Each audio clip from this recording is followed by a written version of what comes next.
This episode of Blacktop Banter is brought to you by Crafco, the world's leading manufacturer of packaged pavement preservation materials and equipment for the asphalt industry. Learn more at crafco.com. Woo! A lot of heat. A lot of heat been out here lately, and Blacktop Banter's back. A great episode today with a good friend of mine, so let's hop into it. Dude, it's been hot here. Like, Wisconsin has been hot. On fire hot, and every time it gets super hot, I'm like, man, I'm glad we ain't in the South. My guest today he's in the South, and dude, does it get as hot there as it does here? Absolutely, it stays out here. It stays out, especially in Houston, man, right by the Gulf Coast. We get the heat and the humidity combined, and so you just always feel sticky, like you're always feeling like you're sweaty, and so yeah, we stay hot down here. I got you. Well, my guest today is Brandon Leone. That's his voice you're hearing. Him and I have been friends now for a few years, and we connect a lot of multiple places throughout the year. We stay in contact and talk fairly often. Maybe not as much as we want to. We always have big plans, and we're together, how we're going to link up and do some cool stuff. But we both get really busy. Everybody knows that in this industry, that we stay really busy. And Brandon stays busy at South Texas Asphalt. My guy does business development there. Right, and I'm going to let him kind of talk about a little bit more about what he does at South Tex, and then we're going to get talking about how you got into this industry to begin with. Yeah. But give us a little background quick. Yeah, man, right. I feel like everybody, no matter what role they end up in, sometimes people have a plan when they're younger, but a lot of times, man, I think the Lord just opens up doors, and, you know, people end up stumbling into things at times. For me, I never anticipated being in the pavement industry. And my role previous to coming to South Texas Asphalt Services, I was in commercial insurance, risk management, and in business succession and estate planning. And so I worked in Northeast Houston, and I worked for a company called Federated Insurance as a direct insurance writer. And we would write the P&C insurance and benefits for contractors, auto dealers, machine shops, manufacturing companies, oil jobbers, you know, people that are hauling material. About 10 industries, right? So property, work comp, general liability, inland marine, all those different types of coverages. And so South Tex was one of the companies that I wrote, 3-4 years into my time running that territory, and I developed a strong relationship with Andy Jackson, who's now the division president. His dad had started the business in '74. They were a seal coat only business, something I know you can relate to, right? Oh, dang, being a big seal coat guy. Yeah. So that's all he did, man. Andy's dad seal coated all over the city of Houston for everybody, and like back in the day, like he wasn't really job costing. He did great work, but he was doing everything for like 5 cents a square foot. Didn't matter how dirty it was, like the people loved him. And so his son Andy, you know, he went to Texas A&M. I bet, dude. Oh, I'm telling you, right? That's a great deal, especially if the lot's dirty. You don't know how many mobilizations, like all that stuff. But yeah, you know, Andy went to A&M, graduated, and then made the decision during his time to come help his dad out. And so anyways, he took the business over from his son, or from his dad, grew it, and eventually ended up getting into full, you know, asphalt repairs, asphalt install. Yeah. And then, so then I came to work for him, and we became friends after I wrote the business. And it's just kind of a long, crazy story, but ultimately, you know, he ended up asking me to come work for him, learn the business with the hopes of one day maybe purchasing it if it was a good fit for both of us. So, dang, man, that's wild. That's a crazy story, dude. I never knew that. I never knew that that's how the connection was made from you writing the policy. Yep, the P&C insurance, dude. Man. Now when we see you, you got your phone out and you're on paving jobs. Hey, we're milling and paving. We're putting this parking lot in, doing whatever. And it's just like, to know that that's where you're at from where you started is wild. Tell us a little bit about like your family. Like, you know, what were your parents like? What did they do? Siblings and whatnot, that type of stuff. Because it's always crazy to kind of hear somewhat of the background of people, and then they're here in the asphalt world. So can you shed a little light on that for us? Yeah, I can. I had, man, a bit of a crazy upbringing, Marvin. So my mom and my real dad got married. They had my older brother, and then they had me.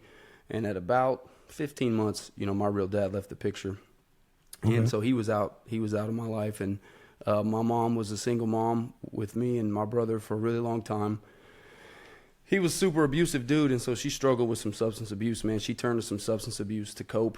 And so really a lot of my childhood was moving all over the place. My mom, had a lot of stints in prison and rehab facilities. And so, from kindergarten to 6th grade, I was in 3 states. I don't remember how many schools. We would just kind of live with people who would take us in. But, behind her struggle with substance abuse and addiction, if you've ever been around it, she was just she was the most amazing person, super humble, super sweet. But she had been through a lot of things, and she just didn't really know or have the community around her to be able to process things in a healthy way. So she turned to substance abuse to kind of numb things, and that took a pretty heavy toll on her, man. We got back to Houston, Texas when I was in like 6th grade. So I finished junior high and high school just north of Houston. Football was a big thing for me, man. Like that was ultimately what kind of gave me structure. Because, man, at home, bro, I mean, there was a lot of times I lived with friends. There just wasn't a lot there. And so football gave me that structure. It gave me something I was passionate about that I loved, that gave me purpose. And, ultimately that's what ended up getting me to Texas A&M is, I signed there in 2002 under Coach Slocum, one of my favorite guys of all time. Played there all 4 years, redshirted, had a great experience there. We weren't that good when I was there, unfortunately, but my time at Texas A&M was really probably the most formative season of my life as far as, becoming a man, became a Christian there. I mean, there's a lot of things about me that changed. You got that structure. You got that structure, kind of got mentorship, right? Like I talk about a lot in my upbringing, dude. Like even the people that were mentoring me didn't know they were mentoring me, right? They were just there. I seen it, and I was like, oh, that's stable. This kind of feels good, being stable. All right, let's do that. One thing I want to ask you a couple of questions about that background, and you always looking real clean. Whenever we're somewhere and there's drinks or whatever, you always take care of yourself really well, very well disciplined and whatnot. And this kind of reflects, I think, on myself. I think about this when I look back sometimes too. Same thing, right? I had an unstable upbringing. Mom and dad weren't there. My grandmother, kept me alive for a lot of years until I moved out with a different family, and they had a stable structure. And that guy was a grinder, a business owner, and that's kind of where I got my upbringing. One thing I notice, and maybe it's just me, I'm going to ask you about it too. Like I said, you're very well disciplined. I don't know that you have to be disciplined. Like there's certain things that I don't partake in because the people around me, I seen partake in those things and watch what it did.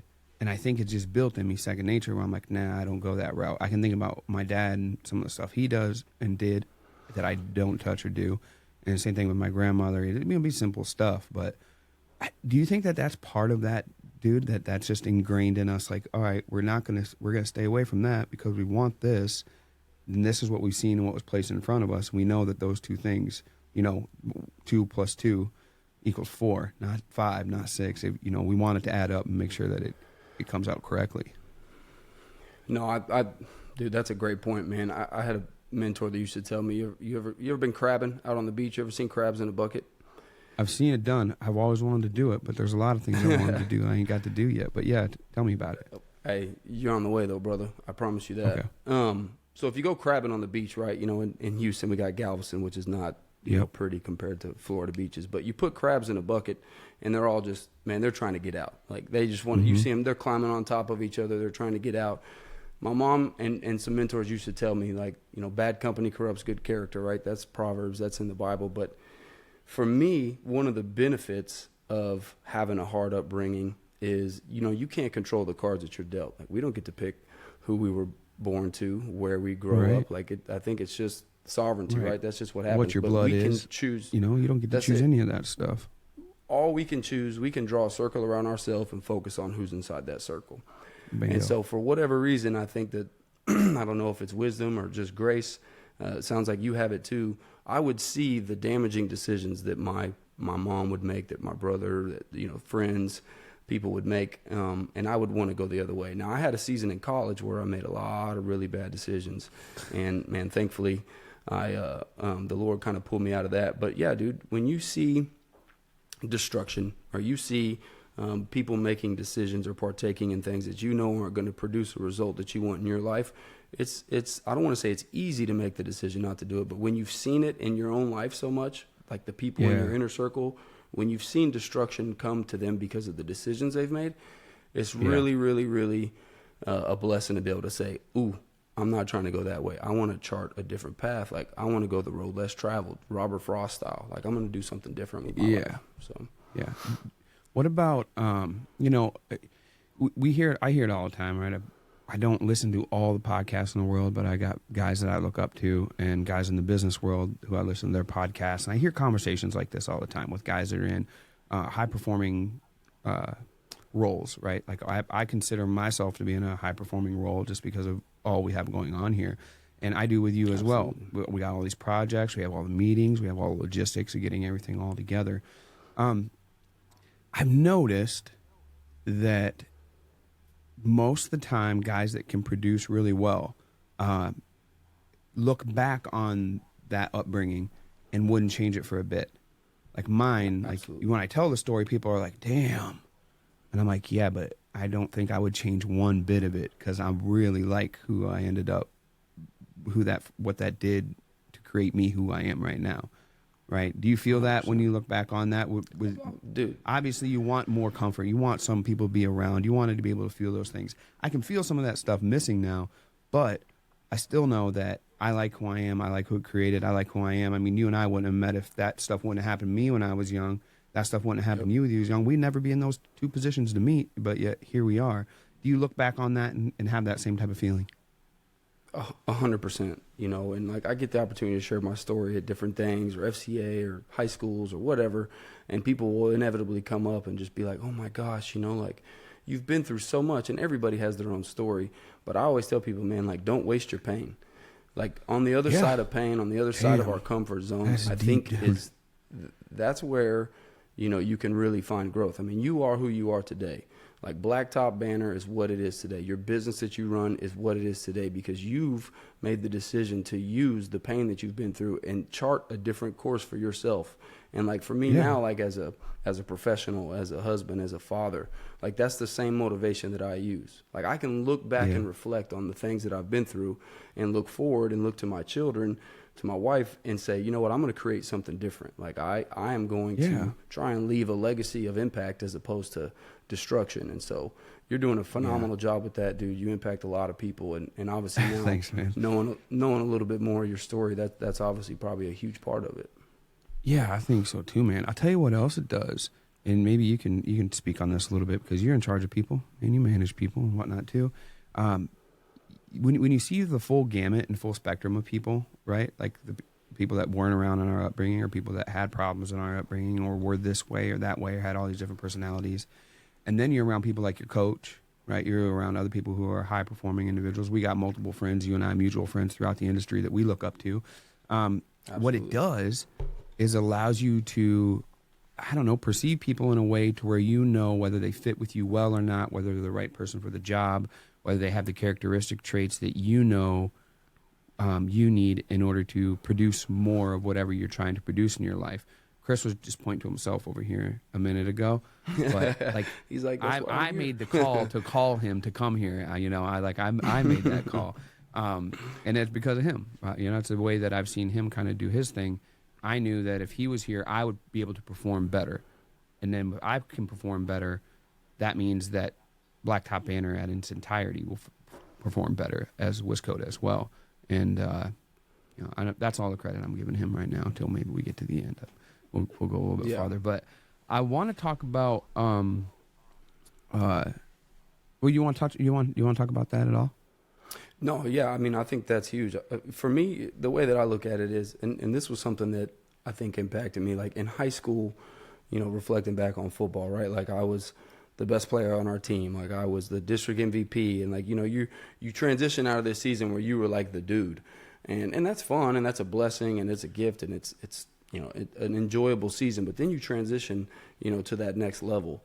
And when I got to A&M, it was like I wasn't the best person in the room, and that was good because what that did was caused me to work harder. That caused me to want to emulate the things that the people that were either starting in front of me or that were having more success than me, I wanted to do what they wanted to do.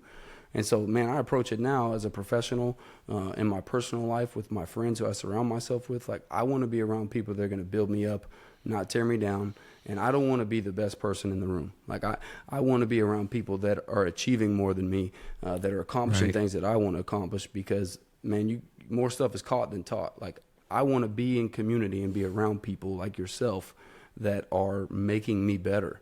You know, I don't want to be the dude in the room that's like, just like, oh, look at me, look at me. I'm trying to look up to the people that are going to make me better. And that's a big part of it, dude. Surround yourself with people that you know are going to make you better in all aspects of life. That's important. Yeah. You know, when we are at an event, you know, or somewheres, I do my bit and get all the content and everything we need, but a lot of times we're standing around listening. You know what I mean? Because I'm catching stuff, you're catching stuff, you're learning. Absolutely. I'm catching stuff to put stuff together and come back and be creative and figure out how we can communicate or create a podcast or do something together to make something really awesome happen. Dude, I get that feeling like when I'm around my bro Matt Stanley and around a lot of other people that are, you know, on social media and killing it, crushing it. Shoot, dude, Jacob Buck, right, and the Rigsby boys, he's a sharp like, cat. Yeah, dude, sharp. These guys are sharp and they're crushing, right? And at one point, I was there alone and I was like, all right, I just have to create, and here I am. When these boys started killing it, I was like, cool. Now I get to kill it, right? Now we all get to go together. It elevates everybody at the same time. We got a rising tide finally. You know, I'm not out there in my dinghy catching bluegill. Like, we're out here with some rising tide. We're about to have some big fish. We'll be reeling in now that this pond's getting bigger. And I like that aspect of it, you know. And what's crazy is our industry wasn't always like that, Brandon. It was always, we don't want any competition. We don't want anybody up here on our level. We want it all. Dude, all that's happened since we've all connected and been around each other is everybody seems to be getting more. Like all around. I like that aspect of what we do. And for you to, you know, be talking about sports and whatnot with it, I kind of want you to touch on that a little bit, because I know that you've seen some similarities, of course, between your career at A&M and in football and here. Take us back a little bit and tell us about it. You being as you loved it. Tell us some of the highlights of it. What position did you play, by the way? So growing up, like everywhere, like my whole childhood, junior high, high school, varsity, and into my time at A&M, I was a running back. That's all I ever played. That was my favorite sport. Like, I grew up, you know, late 80s, early. I was a halfback. Yeah, I was a tailback. Okay. And so I ended up signing at A&M as a defensive back just because as a kid I loved them. No real reason why. In the 90s, A&M was just phenomenal. I mean, they lost no games at Kyle Field from like 93 to 97, I think. I mean, they were just amazing. And that's an hour from here. So they were on TV. But then I signed as a safety, played 2 years as a DB. That was fun. It's funny how you can, going back to not being the best in the room, you leave high school, you get to college. I played a few games of defense in high school. I was like, I'll be all right, man. I was really fast. And you get up there. You get up there and you start covering, you know, like my roommate was a second-round pick, the Green Bay Packers, right? Terrence Murphy, he was drafted behind Aaron Rodgers. You start covering these guys that are technical, that, you know, precise route runners that have trained their body specifically, and you're used to just being the fat. You realize, oh, crap, I need to humble myself up, work hard. And so defense was not a highlight for me, man. I was decent at best, man. I was a role player. I played a lot of nickel, a lot of dime. Yeah. But I got switched to running back my junior and senior year, and that's when it was fun for me. So, you know. Yeah, you could be able to rest back on what you had for your muscle memory and whatnot throughout all the years. Absolutely. Dude, Will James with the Giants, he told me one time, he's like, you want to know how you get good at being defensive back? He's like, figure out where they're going before they decide where they're going. He's like, the problem with that is they know where they're going before you know where they're going, right? And he's like, when you see these guys do it and they're jumping routes, dang, bro, you get a whole new respect for it. Listen, imagine, you know, me and you both run a 4-3, and I'm on defense, and my back we are going to have to imagine that, just so you know. There you go. Well, you're lined up. You know exactly. You could drive one, bro. You could do that. All right. So you're lined up in front of me, or I'm lined up in front of you. You're the receiver. You know where you're going. I'm on an island. I'm playing man to man, right? So imagine covering some of these dudes in the NFL. So I'm having to try to guess what you're going to do. So I'm not able to utilize the athletic ability I have because know where you're going. Like, your path is set. I mean, And so defense to me was extremely challenging because I was a lot more athletic from a speed and explosiveness standpoint, but I wasn't really good at anticipating like what Will James was talking about. And so the dude that knows where he's going. Do you think that helped you though? Do you think that helps you in business and in what you do? Because we adapt to problems and overcome that we don't see coming. Do you think that helped you at all? Well, no, I was literally about to transition to that. Is think about two business owners. One knows no, don't be sorry. One knows where he's going. One has a plan. Yep. You know, one is executing it at a high level. One is thinking big. One's trying to score, and the other one's like lined up raw talent. You know, trying to think, I need to stop this person. So it's like a business owner that's just showing up each day, like, oh, let's see what comes in today, versus one that has a plan and a team and they're executing it. You know, every day. Nailed it. Yeah, defensive back was hard, bro. It was challenging. Dude, I bet, man. I played. I only played until middle school, but I played linebacker and I played running back. And I had asthma, so I was like, dude, I'm not running routes. I'm not doing this. And I remember coach, I had a good, I was always stout, dude. And he was like, he's like, you know who Jerome Bettis is? I was like, yeah. He's like, that's why I want you to be. Yeah, he's like, I just want you to be Jerome Bettis. He's like, see that marker over there? He's like, just run till you go past that and then fall over. I don't care. He's like, just keep doing that over and over and over. And, dude, we got pictures of me, like, as a young, I look back at it now because Eli's that age, and I had guys on me, you know what I mean? I'd just fall over, and then I had to flip and go to middle linebacker and wait for the holes to open up, and I would just be plowing through there, hoping to God that the running back was coming through there most of the time. But it's crazy to work both sides of the ball. It teaches you a lot of different aspects of it. But you know, me asking that about adapting, you know, as a defensive back. To not seeing problems and stuff that are coming down the line. Tell us a little bit about South Texas and what you do there is your role. I know business development, but as I said, you're on jobs, man, with the guys and stuff like that. What's a day look like for you at South Texas Asphalt, Brandon? Man, every day is different, and you know that. I mean, there's some days where I have appointments where I'm just going to meet with prospects or customers to look at jobs, you know, measure the jobs, you know, talk through anything as far as, hey, if we are in this opportunity, where are we going to be staging our equipment? You know, how much access can we have at one time? So having those type of meetings, going out to the job, helping the guys, going to get the guys lunch. I mean, we're small at South Tex here in Houston, but as you know, we're obviously now part of a bigger platform. But just our division here, man, we have one crew, we have 15 employees. And so for as small as we are, we're very efficient. We do extremely quality work. And so I do social media stuff. The interesting thing about the LinkedIn videos, my buddy whose house I'm at, you know, doing this podcast, he does some digital marketing things as well, different type of customers. But when I first started at South Tex was in February of 2020, and COVID hit right after that. So nobody was really meeting. Not many people were meeting. And I'm like, man, I got to get in front of people, right? I'm in sales. People need to, you know, I need to get to meet people, develop relationships. And my buddy Logan was like, dude, you are comfortable in front of the camera. Like, you know, y'all have great equipment. Looks like y'all do great work. You need to get out there and just talk about the job. You know, show your equipment in the background. You know, highlight to people, you know, the brands of the companies that you're working for. You don't even have to say, hey, we're at Target today. You know, just say, hey, we're out in Southwest Houston. People are going to see the logo. Just be doing that. Like, start getting your face and your company's name out there. And, man, that was a great decision by him. And that was some What have you really seen? What effects have you seen from doing that? I'm sitting here with you with the hardest podcast in the industry, you know? So, I mean, think about it, dude. Realistically, South Texas was a small 15-employee company. You know, there's multiple companies bigger in Houston, but it's changed my life without a shadow of a doubt, professionally. I think it works two different paths there. Obviously, for South Tex, it's great, right? Helps you develop more awareness. But I think for your personal brand, it's helped out a lot too, dude. And not a lot of people think about that when they're making video content, that it could do that, right? Same thing with, we were just talking about our buddy Jacob Buck. It's a struggle a lot of times for me to get Jacob in front of the camera, right?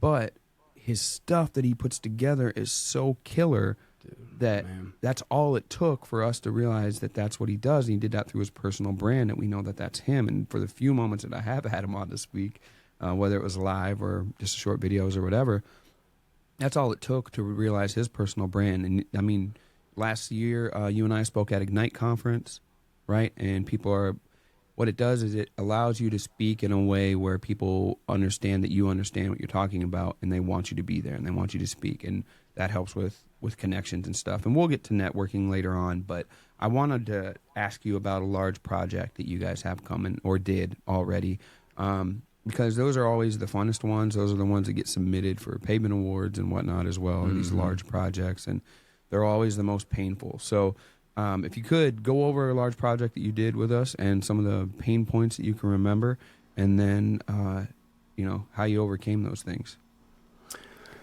Man, we're on one right now, in the middle of it, so I'll probably speak to one in the past. But we're doing a very prestigious high school in Houston right now called St. Thomas.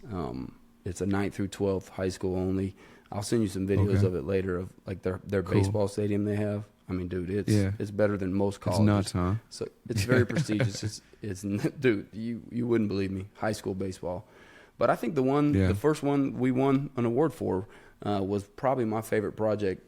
Since I've been here, it was a 1.5 million square foot seal coat opportunity and restripe for a global auto manufacturing company. It was a distribution facility for them here in Houston, right by the ship channel, and so they got a lot of really nice vehicles coming in that they then send out from here out to their locations across the country. And so seal coat.